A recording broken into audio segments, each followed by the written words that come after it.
So mga par, matapos nga po sumabog ang balita na nagkaroon na ng promoter ng angas ng Pinas General Casimero para sa kanyang future fight. Nung una mga idol, akala natin babalik si Casimero sa dati nitong promoter sa Japan si Masayuki Ito ng Treasure Boxing Promotion. Pero laking gulat natin mga idol na pumirma pala ng kontrata si Alas sa 1350 by Lash Bumo, Japan-based promotion ito mga idol na minamanage ng Kamida Promotion.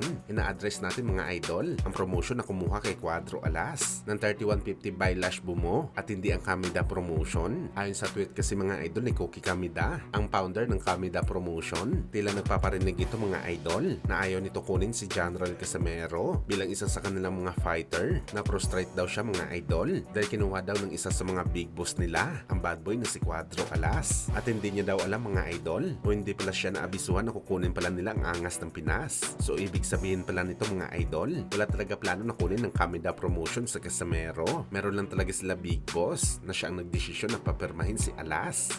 Samantala gayon pa man mga idol, masaya naman tayo na may kumuha na promoter kay Casimero. Hindi basta-bastang promoter itong Kamida Promotion mga idol. Malalaking laban ang ginagawa nila sa bawat boxing event. Huling event nila mga idol, ang bakbakan ng ating pambato na si Pedro Taduran kalaban si Genjiro Shigioka. Double header ito mga idol sa title fight ni Angelo Leo. Kalaban naman si Tomoki Kamida. Tsanta natin mga idol, pumapangalawa ang Kamida Promotion sa Tekken Promotion pagdating sa pag-promote ng laban sa Japan. At ang kinagandahan talaga dito mga idol kaya mag-provide ng Japanese promotion ng laban na gustong mangyari ni Casimero. Hindi lang natin sure mga idol kung kaya ipasok ng Kamida Promotion si Naoya Inoue sa fight plan ni Casimero. Kung matatandaan nyo mga idol, noong nakaraang buwan lamang napabalita na pumirma din sa parehong promotion si Luis Neri ng 3-fight deal at hindi talaga malabo mga idol na isa sa mga laban ni Luis Neri makakabangga nito si Casimero sa bakbakan dahil sa pareho silang division. Kaya masasabi talaga natin mga idol na nasa mabuting kamay si Casimero. Ang pinapanalangin na lang natin dito mga boss, niiwasan na talaga ng Team Casimero ang pumalpak sa pagkakataon na to. Malamang huling hirit na ito sa karera ni Alas. Kapag pumalpak siya dito mga idol, lalo na sa pagkuha nito sa tamang timbang, malamang wala na ulit kukuha sa kanya na promoter.